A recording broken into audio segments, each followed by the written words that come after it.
Empezaremos este video con algo simple, pero de lo cual se desglosan los puntos más importantes que se buscan tocar. Lo primordial que se tiene que saber es qué es la corrupción. Hay varias definiciones, pero para seguir con una línea tomamos esta. De acuerdo con la Secretaría de la Función Pública de los Estados Unidos Mexicanos, la corrupción consiste en el abuso de poder para beneficio propio. Puede clasificarse en corrupción a gran escala, menor y política, según la cantidad de fondos perdidos y el sector en el que se produzca. Dentro de esta definición se pueden encontrar los tres tipos de corrupción. La corrupción a gran escala, la cual consiste en los actos que se practican en los cargos más altos del gobierno, que deforman las políticas o funciones del Estado y que permiten a estos altos cargos beneficiarse a un costado del bien común. La corrupción en menor escala, que consiste en el abuso constante de poder de funcionarios públicos de bajo y mediano cargo que intentan acceder a bienes y servicios básicos. Y la corrupción política, la cual consiste en la manipulación de políticas, instituciones y normas de procedimiento, en la asignación de recursos y financiamiento por parte de los responsables de estas decisiones que abusan de su poder para conservarse en estatus y con patrimonio. Los tres tipos de corrupción descritos anteriormente comparten el común denominador del abuso de poder y el cobijo de la impunidad.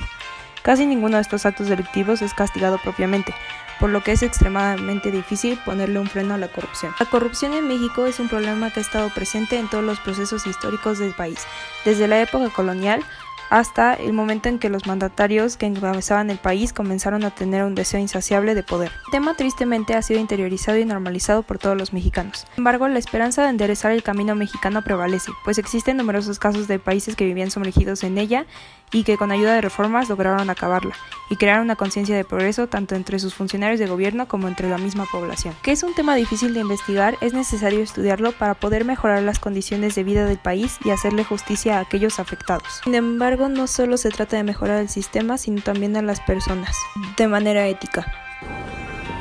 Vemos que la corrupción en México podemos empezar a notarla desde los tiempos de la conquista española. Las leyes creadas en Nueva España les eran ajenas tanto a los indígenas como a los españoles.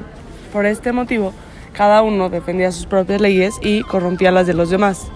Posteriormente, en la Revolución, sucedieron acontecimientos que fomentaron esta corrupción. Por ejemplo, que Madero fue calificado por mucha gente como corrupto por haber introducido a miembros de su familia al gobierno. Carranza también es conocido y recordado como un líder corrupto debido al incumplimiento de sus promesas. Con él se le conoce el término carranciar, sinónimo de corromper. El PRI es un ejemplo importante de la corrupción en México.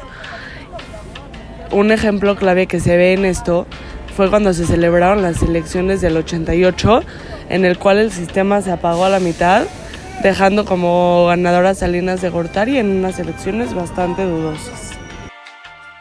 ¿Pero por qué hay corrupción en México? La corrupción en México tiene diferentes causas y raíces, pero en general este problema emana de un desequilibrio estructural en las fuerzas estatales y sociales. Esta situación le da al Estado mexicano y a los funcionarios que lo representan un monopolio de oportunidades de riqueza y movilidad. De acuerdo con la revista Forbes, la existencia de la corrupción en México tiene 5 causas. La debilidad institucional. Las reglas del juego en la administración pública no se cumplen, pues son fáciles de romper. Las normas sociales. Existe un ambiente de corrupción normalizada, pues se entiende que está bien hacer ciertas transacciones políticas o sociales por medio de la corrupción, como con dinero baila el perro y el que tranza no avanza.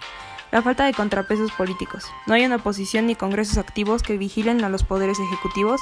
En las instancias locales tampoco existen los pesos y contrapesos. La ausencia de un sistema de rendición de cuentas. No hay una estructura integral que abarque desde la documentación de los procesos de toma de decisiones hasta la revisión del ejercicio del dinero público. La impunidad. La falta de órganos autónomos sancionatorios deja sin castigo los actos de corrupción. En este último concepto entra el mal funcionamiento de las instituciones con una burocracia lenta e ineficiente, los procedimientos administrativos con muchas trabas y la falta de transparencia. Además, como están en manos del gobierno, tanto la administración de los recursos como la contratación de nuevo personal se hace de manera arbitraria. No se realizan pruebas para analizar la ética de las personas. También puede ser provocada por la falta de legislación en el tema o la poca actualización de las exigencias ya establecidas al respecto. Otra causa es la creciente desigualdad del país. En México, la riqueza forma un papel fundamental en la vida de la población y desgraciadamente está repartida de una manera muy desigual. Además, el poder está altamente centralizado, por lo que hay un aumento en el índice de pobreza y la solución más fácil y rápida para escapar de esta situación es llevar a cabo actos de corrupción. Y esto sucede tanto en altos cargos como bajos cargos, como para eludir ciertas responsabilidades como pagar impuestos o multas. La causa más notable del alto nivel de corrupción en México es la cuestión ética. La población ha sido educada de tal forma que le es normal que existan estas prácticas y que no sean combatidas. La corrupción tiene efectos negativos que perjudican todos los ámbitos de la vida. Trae consecuencias sociales, políticas y económicas que, en efecto dominó, dañan al Estado interna y externamente. En el ámbito social, la corrupción ha generado dos problemáticas muy importantes. La primera se trata de la tensión entre sociedad y gobierno, el sentimiento generalizado de tener a un gobierno alejado de su pueblo que actúa únicamente en pro de sus propios intereses y con la noción de enriquecerse. Estas frustraciones han aparecido principalmente por los repetitivos periodos de mandato priista y eventos como la fuga de Duarte, la Casa Blanca y los Panama Papers, entre otros, y han sido la principal razón por la cual Morena, bajo administración de Andrés Manuel López Obrador, ganó las elecciones en 2018. La segunda problemática social generada por la corrupción es la que se da dentro de la misma población. La noción de una impunidad que protege a los criminales, los robos, los secuestros, los feminicidios, el crimen organizado, los asaltos e incluso las faltas a la ley son resultado de la ineficiencia del gobierno al momento de sancionar a los perpetradores. Para Marco Herrera, la verdadera pregunta entonces es: ¿la sociedad es un reflejo del gobierno o el gobierno es un reflejo de la sociedad? Políticamente, la corrupción crea desconfianza en las instituciones gubernamentales. La baja legitimidad de estas afecta al país en términos de la imagen que ésta goza tanto de interior como exteriormente. Esto desencadena, a su vez, el debilitamiento de la capacidad estatal de imponerse como una autoridad y como consecuencia perjudica su reputación al exterior, dañando la manera en la que otros estados se relacionan con este. Adicionalmente, la estabilidad económica se tambalea, desmotivando las inversiones externas, generando frenos en el sector laboral, endeudamientos, fugas de capitales, aumento en los impuestos, inflación, etc. El índice de percepción de la corrupción, un ranking realizado por la Organización de Transparencia Internacional, analiza 180 países y califica el nivel de corrupción que en estos se vive. Maneja una puntuación del 0 al 100, donde 0 indica alta corrupción y 100 indica total transparencia. En 2019, México ocupó el lugar 130 de la lista con un score de 29 puntos.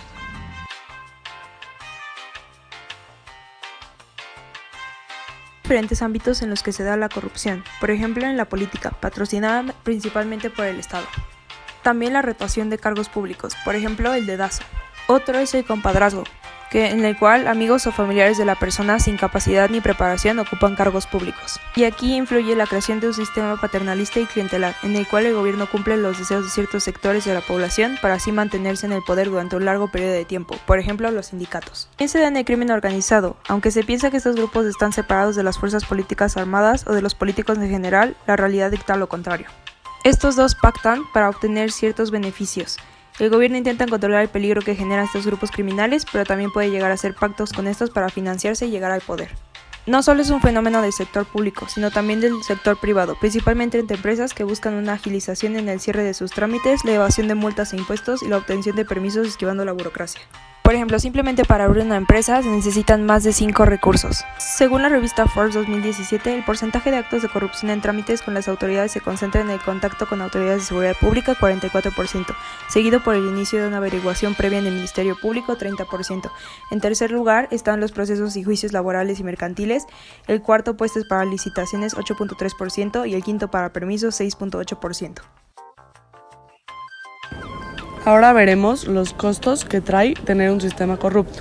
Como costos económicos son que las inversiones pueden disminuir hasta un 5% en países con mayor corrupción, según datos del FMI, y el ingreso a las empresas puede perder hasta 5% de las ventas anuales.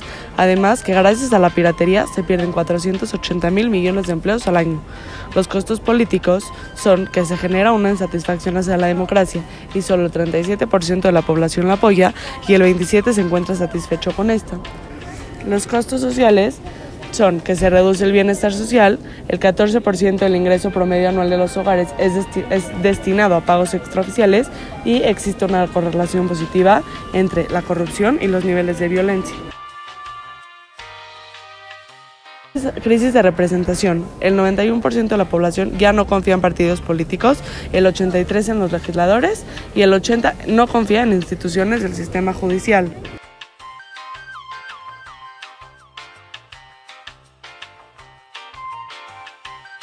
Aunque este es un tema sumamente complejo, es muy importante que los mexicanos estemos informados de los males que trae consigo esta práctica. Es responsabilidad de todos exigir que la ley se haga valer, cumplir con nuestras obligaciones, pedirle al gobierno que rinda cuentas claras y que se lleve a cabo una política de transparencia que sancione a los corruptos. Si queremos progresar y sacar al país adelante, es necesario empezar por generar el cambio desde uno mismo. Comenzar con prácticas como no ofrecer mordidas, no normalizar los robos de funcionarios públicos, crear una conciencia social y una cultura de educación enfocada a valores éticos, fortalecer las leyes para legitimar la autoridad del Estado y seguir el ejemplo de países más transparentes. Es un cambio que requiere de una transformación en la manera de pensar de cada uno de los mexicanos. Solamente así se podrá combatir el problema de raíz.